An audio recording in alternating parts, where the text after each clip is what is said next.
এবং তার সঙ্গী হবে, তার সাথে গল্প করবে, কথা বলবে।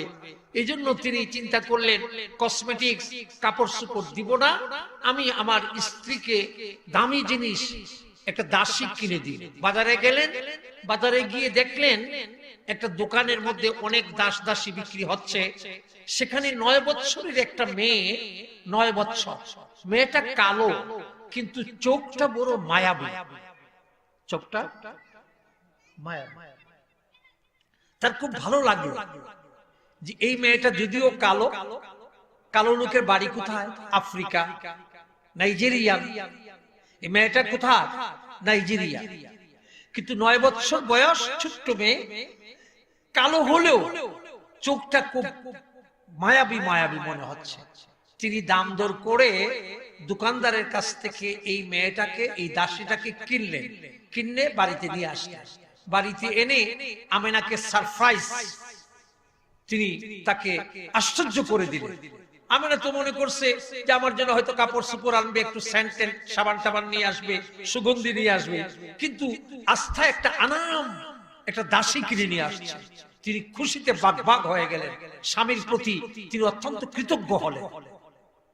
এবারে হযরত আব্দুল্লাহ যখন এই মেয়েটাকে আমেনার কাছে দেন, দিয়ে বলছেন যে আমেনা, তুমি কিন্তু মনে করো না যে আমি তোমার জন্য একটা কাজের মেয়ে নিয়ে আসছি, এটা মনে করো না, বরং তুমি মনে করবা যে আমি তোমার জন্য একজন সঙ্গী, একজন, জুড়ে বলুন, চিন্তা করছেন ব্যাপারটা? চিন্তা করেছেন আপনারা যে একটা কাজের মেয়ে, শুধু কাজের মেয়ে না তো, শুধু কামলা বেটি না তো, কেনা দাসী। সেই কেনা দাসীকে আব্দুল্লাহ বলছেন তার স্ত্রীকে, তুমি কিন্তু তাকে কাজের মেয়ে মনে করবা না, তাকে দাসী মনে করবা না, তাকে মনে করবা তোমার সঙ্গী। সুবহানাল্লাহ বলে, আরো জোরে বলে। হযরতে আব্দুল্লাহ তিনি তার স্ত্রীকে এই কথাটা বলে ওই মেয়েটাকে তিনি দিয়ে দিলেন, বললেন নাও, এটাই তোমার জন্য বাসর রাত্রির উপহার। তাকে কাজের মেয়ে মনে করবা না, সঙ্গী মনে করবা। কয়েক মাস এইভাবে চলে গেল। কিছুদিন যাওয়ার পরে 10 থেকে 15 দিন যাওয়ার পরে হযরতে আব্দুল্লাহ আর আমেনা দুইজন বসে আছেন।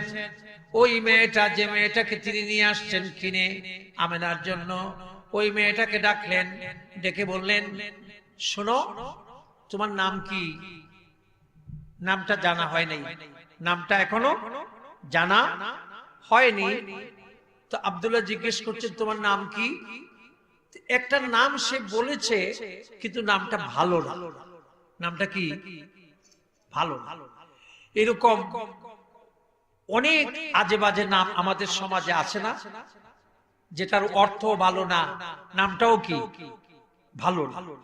যেমন এক মেয়ের নাম রাখছে চায়না, মেয়ের নাম কি? তো ওর বোনের নাম কি হইব? খায় না। ওর যদি আরেকটা বোন হয়, সেটার নাম হবে নাচে না। একটা খায় না, একটা চায় না, একটা কি? নামেরও কিন্তু তাছির আছে, তাই না? নাম রাখে বিপ্লব, তুষার, কথা কয়, ঝড়, কি সাইক্লোন, হ্যাঁ, এগুলি নাম। সাগর, নদী, হ্যাঁ, এগুলি কি নাম হলো? ওই নামের কিন্তু একটা প্রভাব আছে, নামের একটা ক্রিয়া আছে, এটা মনে রাখতে হবে। ইমাম আবু হানিফার নাম শুনেছেন? কথা বলতো না কেন? আপনারা কি আমার কথা বুঝছেন না? বুঝতে পারছেন? তাহলে বলুন, ইমাম আবু হানিফার নাম শুনেছেন? তাহলে বলুন রাহমাতুল্লাহি। তিনি আমাদের মাযহাবের কি ইমাম, ঠিক না? ইমাম আবু হানিফার পাশে একটা শিয়া ছিলেন তো, একটা শিয়া লোক থাকতো। আর শিয়ারা নবীর সাহাবী আবু বকর আর উমর রাদিয়াল্লাহু তাআলা আনহুমা, এই দুজনকে এরা দেখতে পারত না। এই দুজনের প্রতি তাদের খুব রাগ, খুব গুসা, খুব হিংসা, খুব বিদ্বেষ। কিন্তু হযরত আলীকে শিয়ারা আবার খুব মানত, মানতে মানতে একবারে নবীর চেয়ে উপরে মানত, ঠিক না? আবু হানিফার বাড়ির পাশে এক শিয়া, এই শিয়া ওই সারাদিন রুজি রোজগার করতো গাদা দিয়ে। তার দুটা গাদা ছিল, এই গাদা দিয়ে মাল টানতো, ভাড়া নিত। এই দুই গাদার মধ্যে একটার নাম রাখছে আবু বকর, একটার নাম রাখছে উমর। নাউজুবিল্লাহ নাই, আউজুবিল্লাহ, নাউজুবিল্লাহ, সুবহানাল্লাহ। এটা তো বলার দায়িত্ব আমার না, এগুলি বলার দায়িত্ব আপনাদের। আপনারা যারা ওয়াজ শুনতে আসছেন, আপনাদেরও কিছু দায়িত্ব আছে, কি বলেন, ঠিক না? তখন আমি ওয়াজও করব আর সুবহানাল্লাহ নাউজুবিল্লাহ বলবো নাকি? আপনারা আপনাদের দায়িত্বটা পালন করেন। চিন্তা করেন, এই শিয়া বদমাইশ, এই বেত্তমিজ, তার গুসা মিটানোর জন্য, তার ভিতরে যে জিদ, এই রাগ মিটানোর জন্য একটা গাদার নাম রাখছে আবু বকর, একটার নাম রাখছে উমর। নাউজুবিল্লাহ, জুড়ে বলেন নাউজুবিল্লাহ। ইমাম আবু হানিফা রাহমাতুল্লাহ আলাইহিকে মানে ইয়ে করার জন্য, যন্ত্রণা দেওয়ার জন্য, তাকে শাস্তি দেওয়ার জন্য।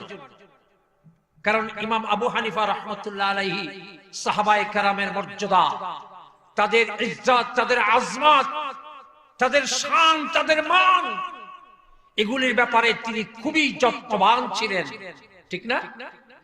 যার কারণে সে ইমাম আবু হানিফাকে কষ্ট দিতে চায় এই সিস্টেমে। একদিন দেখা যায় ওই শিয়ার বাড়িতে সকালবেলা 10টা-11টার দিকে অনেক মানুষের ভিড় শিয়ার বাড়িতে, আর কান্নার আওয়াজ শোনা যায়। কিসের আওয়াজ? ইমাম আবু হানিফার একটা ছোট্ট নাতি ছিল, ছোট্ট নাতি, নাম ছিল নোমান। কি নাম ছিল? নোমান। ইমাম আবু হানিফা নোমানকে ডেকে বললেন, এই নাতি নোমান, এদিকে আসো তো। ওই যে শিয়া, এর বাড়িতে আজকে মানুষের এত ভিড় কেন, কান্নার আওয়াজ শোনা যায় কেন, দেখো তো একটু খবর নিয়ে কি হয়েছে। তো নোমান ছোট বাচ্চা মানুষ, তো ওখানে গিয়ে জানলো যে শিয়া মারা গেছে। শিয়া কি হয়েছে, কেমনে মারা গেছে? ওই গাদা যেটা, ওই গাদায় লাথি দিছে। লাথি দেওয়ার পরে লাথিটা পড়ছে হলো অন্ডকুশে। অন্ডকুশ চিনেন তো আপনারা? আপনারা সিলেটের ভাষায় কি বলে? অন্ডকুশ বুঝেন আপনারা? অন্ডকুশের মধ্যে লাথি দিছে, মানে বিসির মধ্যে। বিসি চিনেন তো? তো বিসিতে লাথি দিছে, বিসি গলিয়া একেবারে শেষ, ইন্তেকাল ফরমায় আছে। কি ফরমায় আছে? জোরে কর, ইন্তেকাল ফরমায় আছে। তো সে আইসা বলছে, দাদা আজকে ওই শিয়া মারা গেছে। তিনি বললেন, কেমনে? কয়, একটা গাদা ওকে লাথি দিয়েছে, লাথি পড়েছে অন্ডকুশে, অন্ডকুশ ফেটে জাকাতেই ওই বদমাইশ ইন্তেকাল ফরমাইছে। তো ইমাম আবু হানিফা বললেন, আচ্ছা শুন, গাদা তো দুইটা ছিল, একটার নাম ছিল আবু বকর, একটার নাম ছিল কি উমর।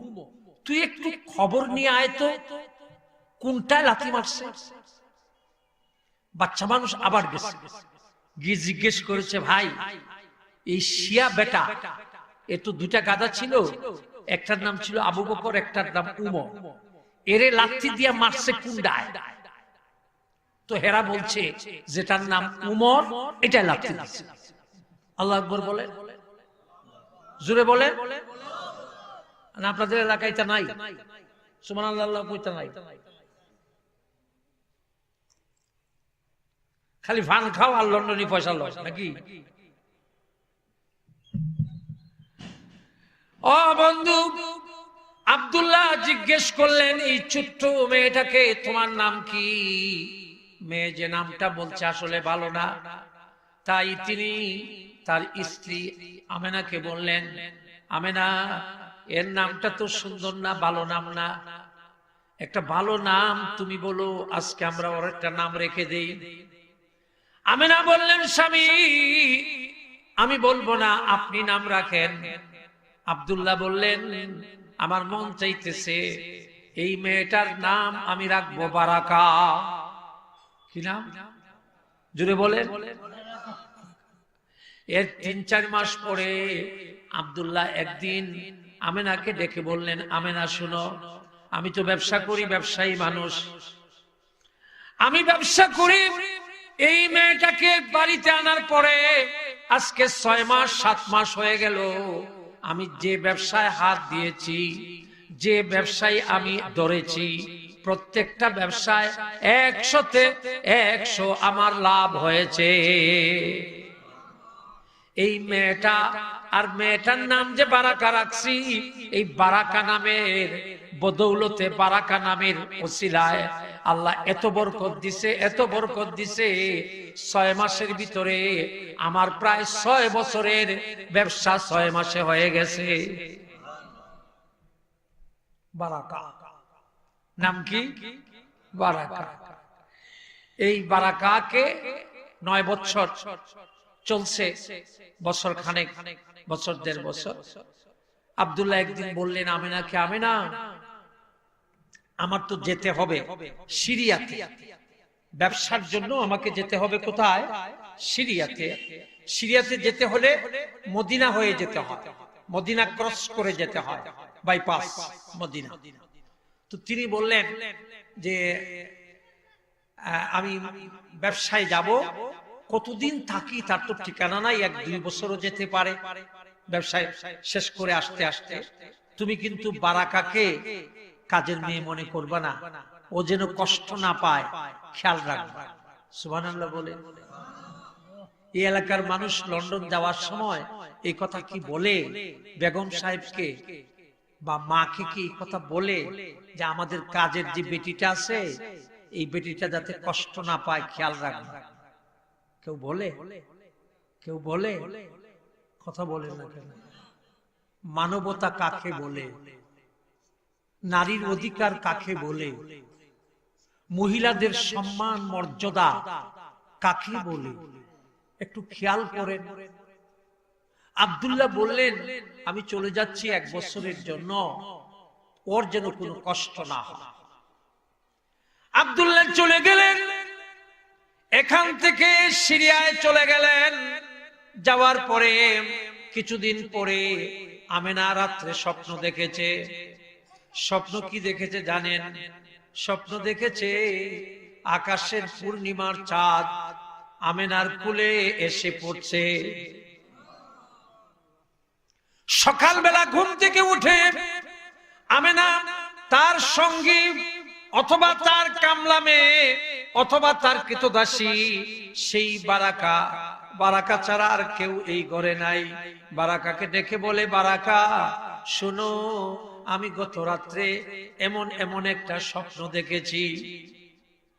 এবার বারাকা স্বপ্নের তাবির বলতেছে। কে বলতেছে? জোরে বলে। কোন হুজুর না, কোন বুজুর্গ না, কোন শেখ সাহেব না, কোন গণক না, কোন সাহিত্যিক না, কোন বৈজ্ঞানিক না, কোন পণ্ডিত না, কোন রাষ্ট্রনায়ক নয়, কোন কবি নয়। বারাকা স্বপ্নের কথা শুনে বলে, আপা, আপা ডাক, আপা, ও আমার আপা, আমেনা আপা, আপনার স্বপ্ন যেটা দেখেছেন, আপনার স্বপ্ন শুনে আমার মনে হচ্ছে, আমি বারাকার মনে হচ্ছে আল্লাহ তাআলা আপনাকে একটা ছেলে সন্তান দিবেন, যে সন্তান হবে চাঁদের মতো উজ্জ্বল। আমার নবী পৃথিবীতে আসবেন, সর্বপ্রথম অগ্রিম সুসংবাদ যে দিয়েছে সে একজন কাজের মেয়ে, কালো মেয়ে, বারাকা। জোরে করুন আল্লাহু আকবার। এটা আল্লাহর ইশারা হলো, আমার নবীর মাধ্যমে পৃথিবীর সকল গরিব মানুষ, সকল কামলা মানুষ, সকল শ্রমিক মানুষ, সকল অবহেলিত বঞ্চিত নির্যাতিত নারী সমাজ আমার নবীর মাধ্যমে এরা তাদের মর্যাদা ফিরে পাবে, তারা তাদের অধিকার ফিরে পাবে। এটা ইঙ্গিত করার জন্য আল্লাহ রাব্বুল আলামিন তার হাবিব, তার বন্ধুর সুসংবাদ, একজন কাজের মেয়ে, গরিব মানুষ, কৃতদাসীর মুখ দিয়া আল্লাহ বের করাইয়া দিয়েছেন।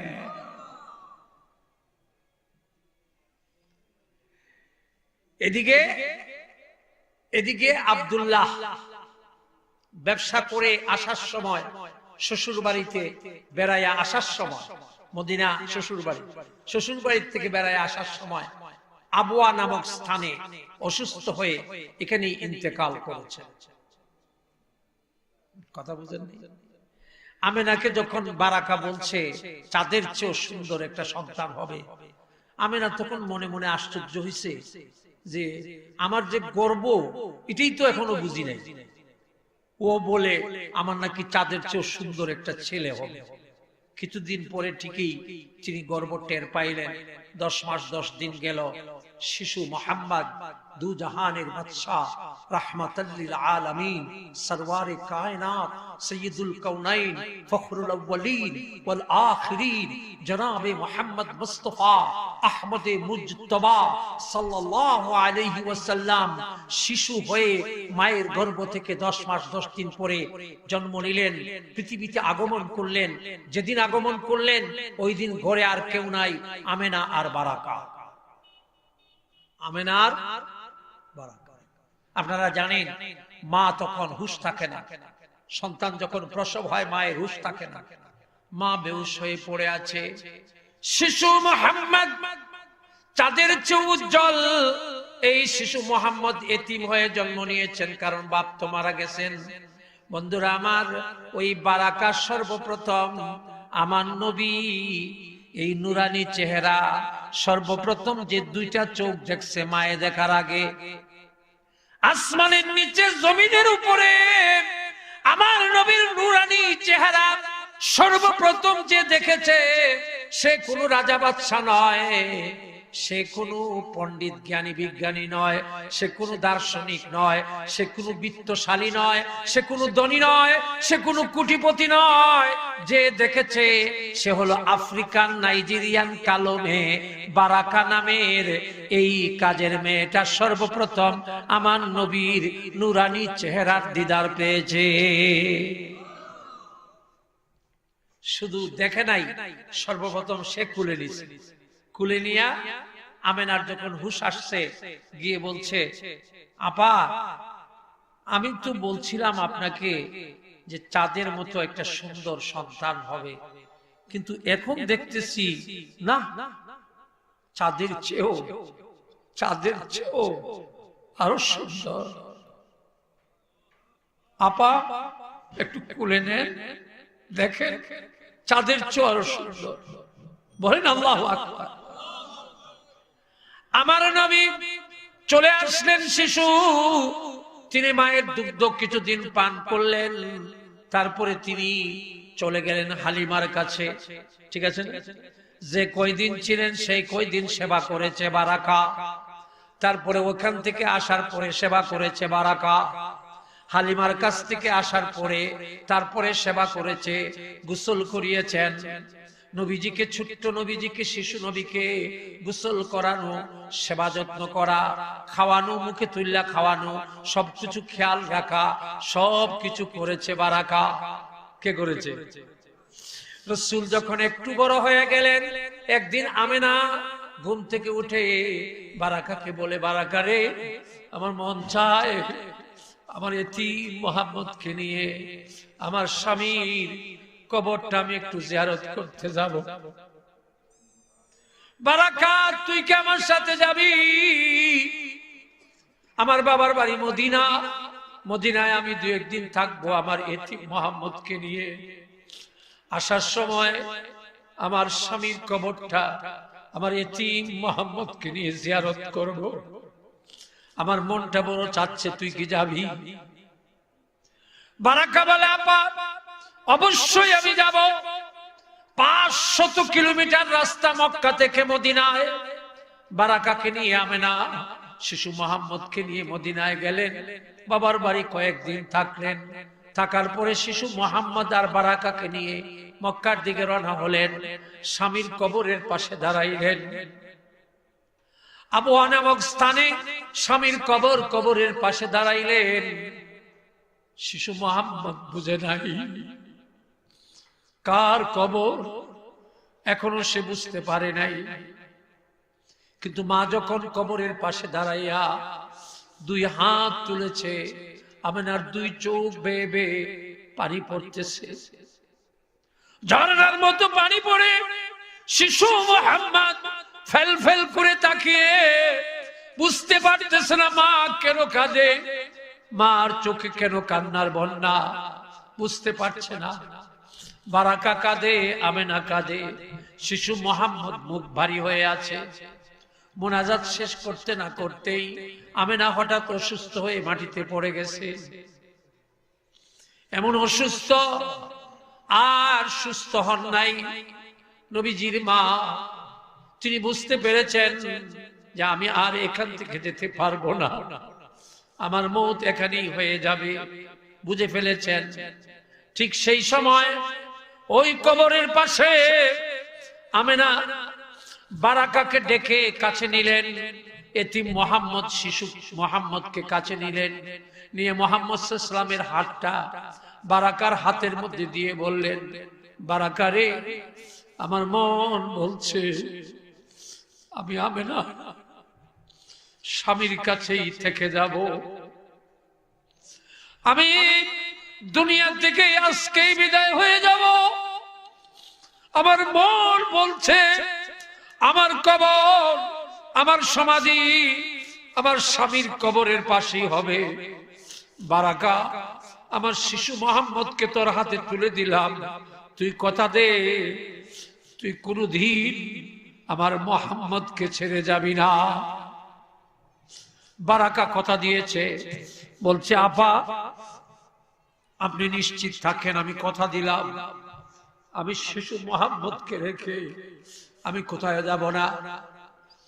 মক্কা থেকে বারাকা শিশু মোহাম্মদকে নিয়ে মদিনা থেকে মক্কায় এসে দাদা আব্দুল মুত্তালিবের কাছে দিয়েছে। এবার দাদা আব্দুল মুত্তালিবের আন্ডারে বারাকাও লালন পালন হচ্ছে, শিশু মোহাম্মদও লালন পালন হচ্ছে। বারাকার বয়স ছিল তখন 9 বছর, এখন বারাকার বয়স হয়ে গেছে 14 থেকে 15।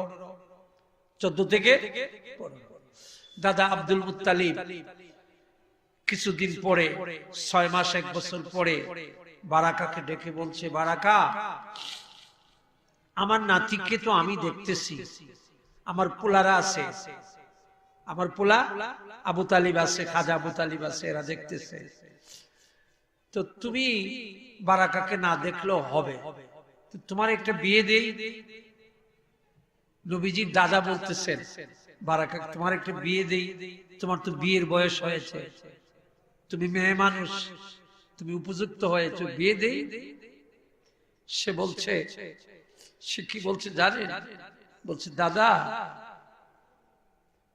আমি কেমনে বিয়ে বলবো, আমি তো আমেনাকে কথা দিছি মোহাম্মদকে ছেড়ে আমি কোথায় কোথায় আমার বিয়ে কেমনে হবে, আমি বিয়ে বসবো না, বিয়ে বসে বিয়ে বসে। ও বন্ধু, সেই বারাকা নবীর যখন 25 বছর বয়স হলো, নবীজি প্রথম বিয়ে করলেন মা খাদিজা, খাদিজাতুল কুবরা রাদিয়াল্লাহু তাআলা আনহার সাথে বিয়ে হলো। বিয়ের কয়েকদিন পরে বারাকাকে ডেকে নিলেন নবীজি, সাথে তার স্ত্রী খাদিজাতুল কুবরা রাদিয়াল্লাহু তাআলা আনহু, দুজনে ডেকে নিয়ে নবীজি বারাকাকে বলছেন, নবীজি বারাকাকে আম্মি ডাকতেন। কি ডাকতেন? জোরে বলেন, জোরে বলেন। নবীজি বলতেন ইয়া উম্মি, ইয়া উম্মি, আম্মি ডাকতেন, আম্মি। বারাকাকে ডেকে নিয়ে নবীজি বলেন, ও আম্মি, আমারে দেখার জন্য তো এখন একজন আছে, আমার স্ত্রী খাদিজা আছে, আমারে দেখাশোনা করার জন্য তো আর কেউ প্রয়োজন নাই, আপনার তো আর প্রয়োজন পড়বে না, আপনার বয়স হয়েছে, বয়স প্রায় আপনার 16, 17, 18 মতো হয়ে গেছে। মানুষে নানান কথাবার্তা বলে, পাড়া প্রতিবেশী কথাবার্তা বলে, টিটকারি মারে। ও আম্মা, আমি আপনাকে একটা বিয়ে দেই, আপনি না করবেন না? খাদিজাতুল কুবরা নিজেও বলছেন, বারাকা, মুহাম্মদের কোনো কষ্ট হবে না, তোমার মতোই আমি আদর করব, তুমি রাজি হয়ে যাও। বারাকা রাজি হয়ে গেল, বিয়ে হয়ে গেল। বিয়ের পরে একটা সন্তান হলো, সন্তানের নাম আয়মান। সন্তানের নাম, কথা বলুন। মহিলাদের প্রথম বিয়ের পরে যে বাচ্চা হয়, এই বাচ্চার নামেই পরবর্তীতে মহিলার পরিচয় হয়ে যায়, ঠিক না? আয়েশার মা, হ্যাঁ, কি বলে, নুরুন নাহানের মা বলে না মানুষ। এখন ওই যে বারাকা নাম তোলে পড়ে গেছে, এখন সবাই ডাকে আয়মানের মা, উম্মে আয়মান, উম্মে আয়মান, আয়মানের। বাচ্চাটা হওয়ার পরে প্রথম স্বামী ইন্তেকাল করেছে।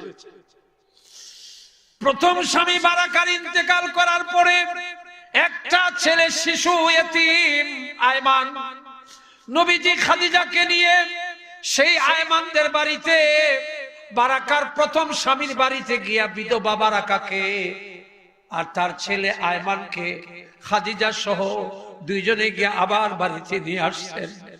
সুবহানাল্লাহ। একটা কাজের মেয়েকে, একজন মহিলাকে কিভাবে দিন শিখাইতে হয়, কিভাবে তাকে ইসলাম শিখাইতে হয়, কিভাবে তাকে আল্লাহর প্রিয় বান্দি বানাইতে হয়, নবী শিখিয়ে দিচ্ছেন। বন্ধুরা আমার, বাড়িতে নিয়ে আসলেন। আসার পরে বেশ কিছুদিন গেছে। এরই মধ্যেই নবীজি নবী হয়ে গেছেন। কি হয়ে গেছে? 40 বছর পার হয়ে গেছে। 40 বছর পরে নবী হওয়ার পরে একদিন সাহাবায়ে কেরাম, নবীজির সামনে বসা অনেক সাহাবী, হঠাৎ করে নবীজি বলতেছিলেন, ও সাহাবীরা রে, আমার কাছে একটা পাত্রী আছে, তোমরা কেউ বিয়া করবা কিনা? সাহাবায়ে কেরাম বলেন, পাত্রীর বর্ণনা দেন, পাত্রীর বর্ণনা দেন, পাত্রী কেমন? নবীজি বলেন, পাত্রী গরিব, নিঃস্ব, কিছুই নাই, সর্বহারা, আবার কৃতদাসী, বান্দি। হাকিকতে কি? বান্দি।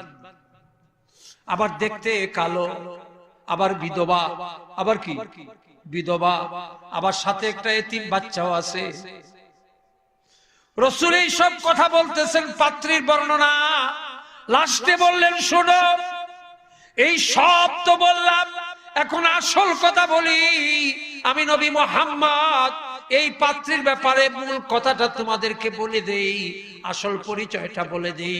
এই পাত্রী কিন্তু জান্নাতি। এই পাত্রী কিন্তু জান্নাত। নবীজির পালক পুত্র যায়েদ বিন হারেসা, নবীজির পালক পুত্র যায়েদ বিন হারেসা দাঁড়াইয়া বললেন, ইয়া রাসূলুল্লাহ, ইয়া হাবিবাল্লাহ, যে সর্বহারা, কালো, বিধবা, এতিম বাচ্চা আছে, সাথে ঘর নাই, বাড়ি নাই, কিন্তু সে জান্নাতি, আমি ওই পাত্রীকে আমি বিয়ে করতে চাই।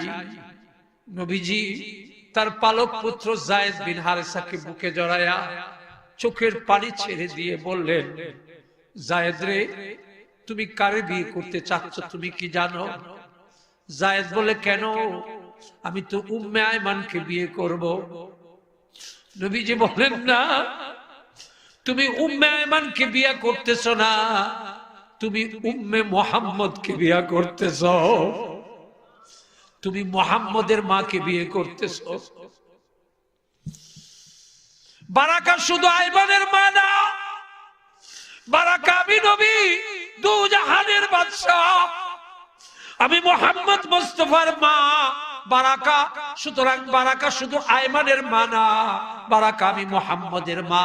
জায়েদ রে, তুই আমার মারে বিয়ে করতেছস, সাবধান, আমার মাকে জীবনে কোনোদিন কষ্ট দিবি না।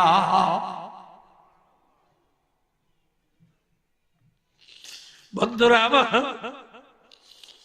নবীজি জায়েদ বিন হারেসাকে এক সময় যুদ্ধের সেনাপতি ঘোষণা করলেন। মুতার যুদ্ধে জায়েদ বিন হারেসা শহীদ হয়ে গেলেন। উম্মে আয়মান আবার বিধবা হয়ে গেল। নবী আবারও তাকে গড়ে নিয়ে আসলেন মায়ের মর্যাদা দিয়ে।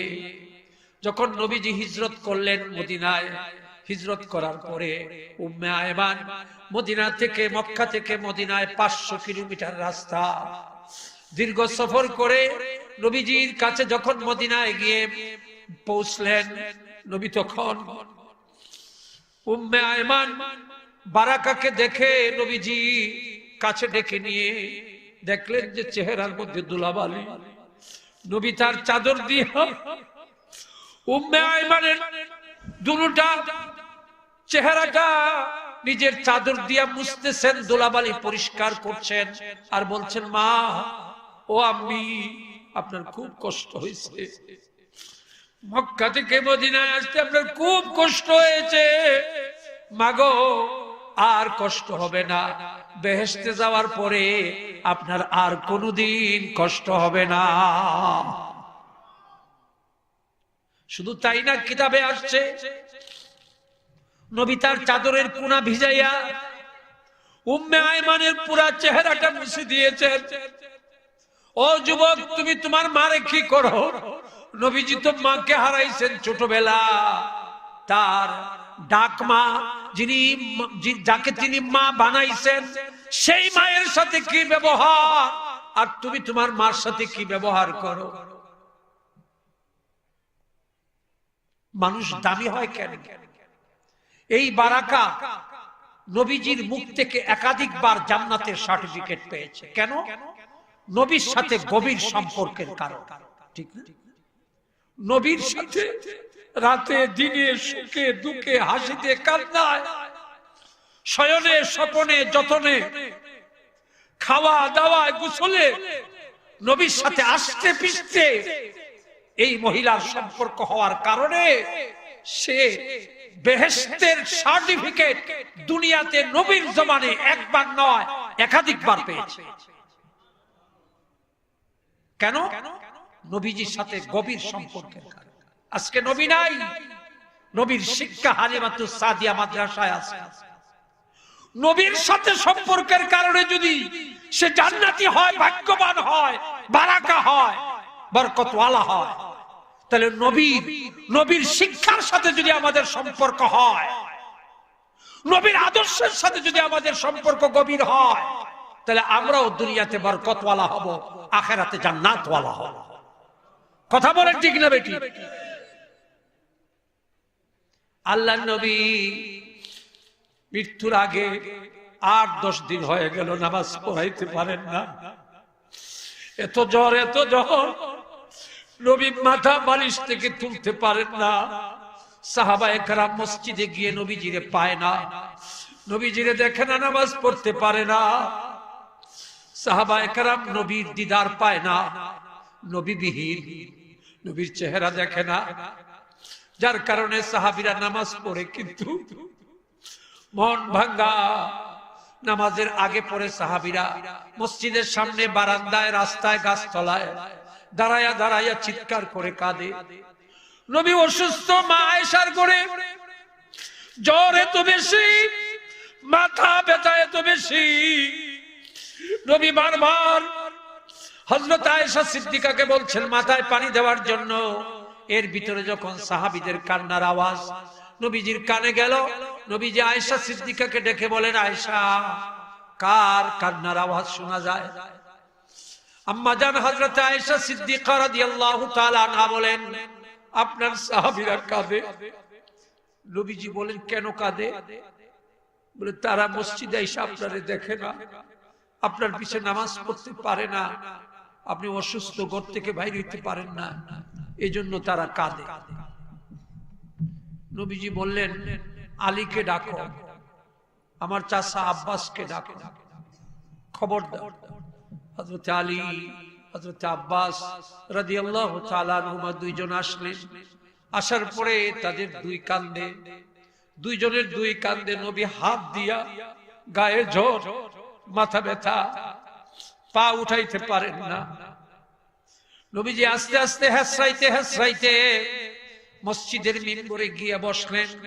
বসা মাত্রই পোকা যেমন লাইট জ্বালাইলেই পোকা আসে, ঠিক তেমনি নবী গিয়ে বসা মাত্রই আশেপাশের সব সাহাবীরা দৌড়াই আসে, নবীর সামনে পতঙ্গ পালের মতো বসে গেছে।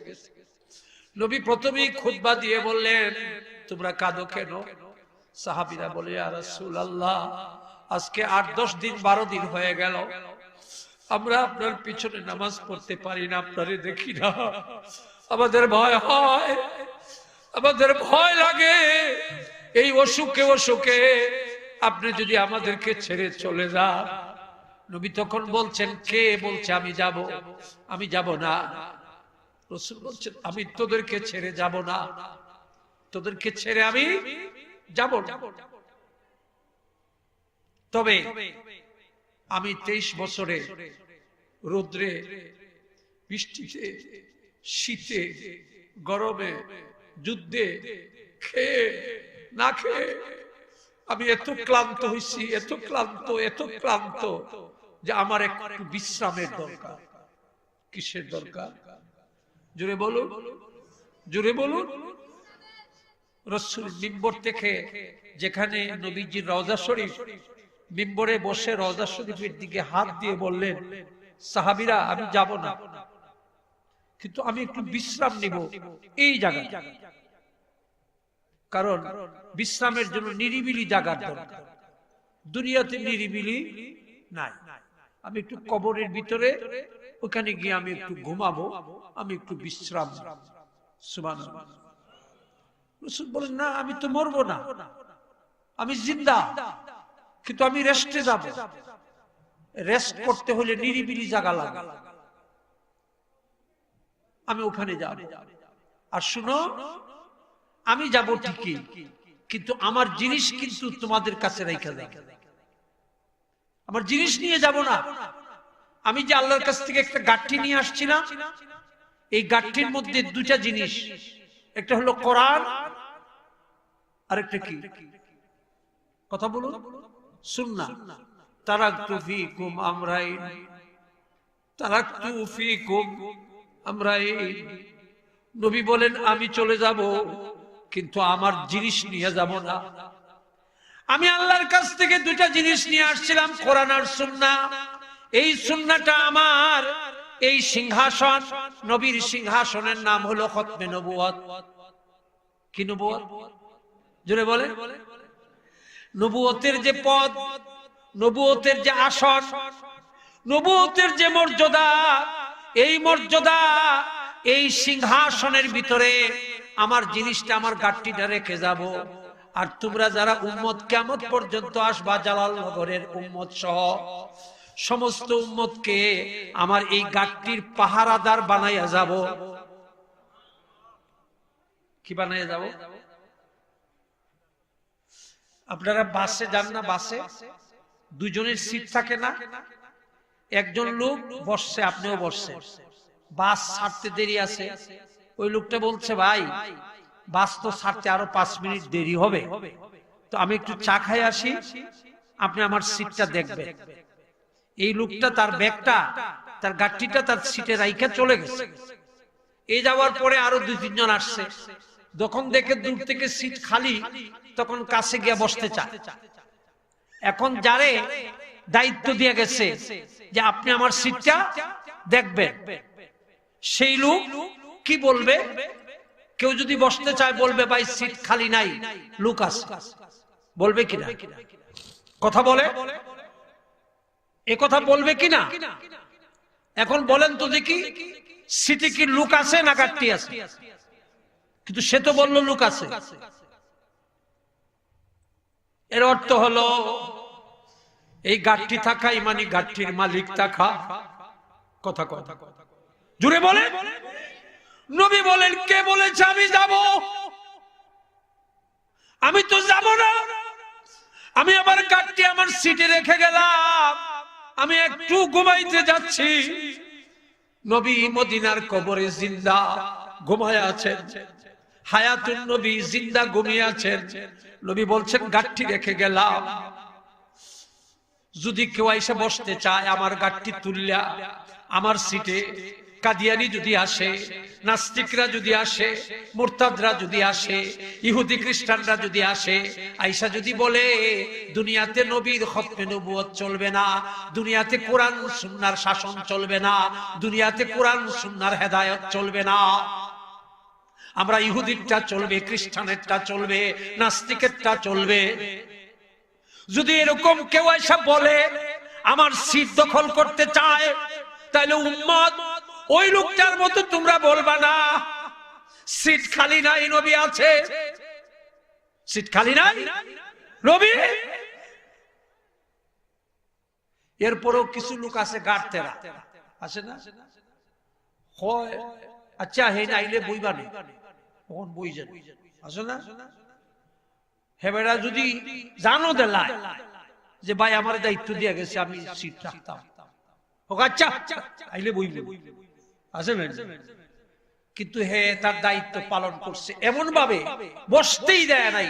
এরকম গাড়তেরা লোকের সাথে ঝগড়া করছে, এই সিট রক্ষা করতে গিয়া ঝগড়া করছে, কিলাকিলি হইছে, মারামারি হইছে, বসতে দেয় নাই।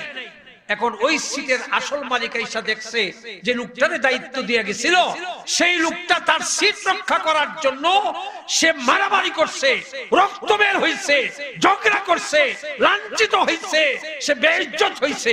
এবার বলুন এই লোকটা তার জীবন সবকিছু দেয়া হলো, এই লোকটাকে খুশি করবে না? কথা বলেন, কথা বলেন।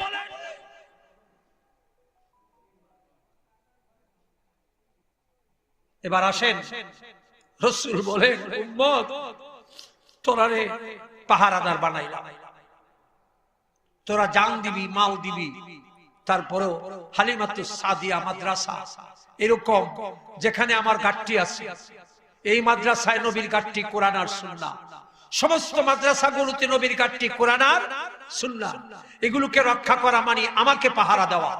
আমার সাহাবীরা উহুদের ময়দানে, খন্দকের ময়দানে, সেই বদরের ময়দানে আমারে পাহারা দিছে, নিজেরা সমস্ত শত্রুর আঘাত দিছে, বুকের মধ্যে আমারে পাহারা দিয়ে নিরাপত্তা দিয়েছে, যার কারণে সাহাবীরা আমার সাথে বেহেশতে থাকবে। আর তোমরা আখেরি জামানার উম্মত, জালালনগরের উম্মত, তোমরা আমাকে পাহারা দাও নাই, আমার গাড়টি পাহারা দিছো। আমার গাড়টি পাহারা দিলেও তোমরা সাহাবীদের মতো আমার সাথে জান্নাতে থাকবে।